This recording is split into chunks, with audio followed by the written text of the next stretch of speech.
Magandang araw po sa ating lahat. Sa bidyong ito ay akin naman pong ibabahagi sa inyo ang naging daan sa pagka-imbento ng thermometer. Ang salitang thermometer ay nagmula sa salitang Griego na thermos, na ang ibig sabihin ay mainit. Samantala ang ibig sabihin naman ng meter or metron ay sukat o panukat. Ano nga pala itong tinatawag na thermometer?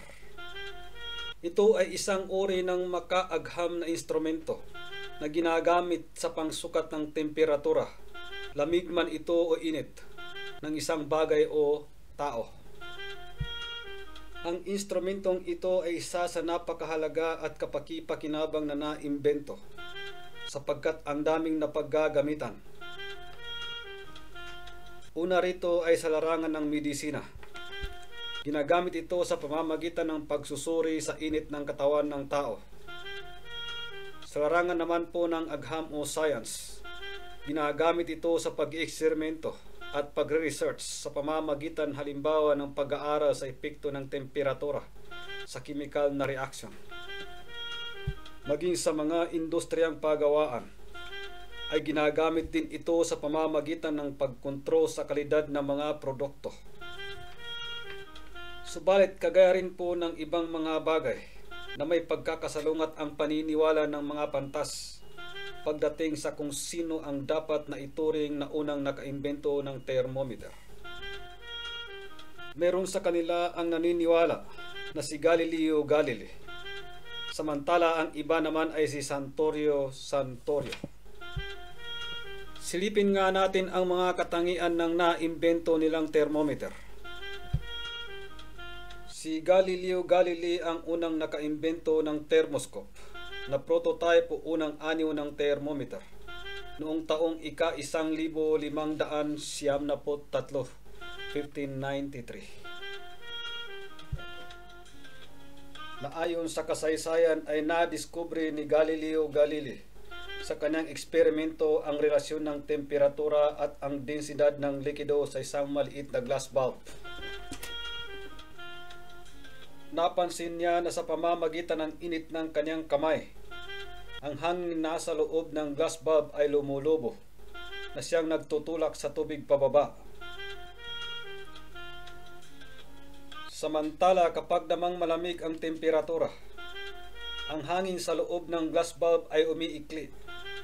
Kaya ang tubig ay tataas at pupunan niya ang bakanteng espasyo sa loob ng glass bulb. Ito ang kauna-unahang pagkakataon na naimbento ang simpleng water thermoscope na nakikita ang pag-iiba ng temperatura. Subalit wala pa itong sukatan o numero upang masukat ang taas o baba ng temperatura. Ito ay isang bukas lang na maliit na glass bulb. Hindi siya selyado. Subalit ito ang naging daan sa pagka-imbento ng thermometer. Samantala pagdating ng taong ika-1612,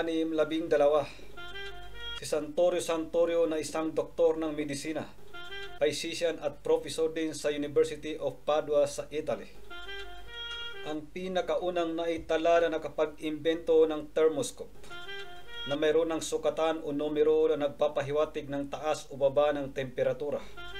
Siya rin ang unang sumubok na sukatin ang temperatura sa katawan ng tao sa pamamagitan ng kanyang thermoscope ng mga panahong yun. Sinundan ito ni Daniel Gabriel Fahrenheit noong taong ika-1714, 1714, sa bansang Alemanya, na nag-imbento ng thermometer gamit ang mercury na likido. Ito ang kauna-unahang thermometer na nakapagbibigay ng mas saktong sukat ng temperatura. At tinawag itong mercury thermometer dahil sa imbensyong ito ni Gabriel Fahrenheit. Siya ang binansagang father of thermometer. Ang thermometer na ito ni Gabriel Fahrenheit ay nagamit sa matagal na panahon. Natigil lang ang paggamit nito nung lumabas na ang digital thermometer.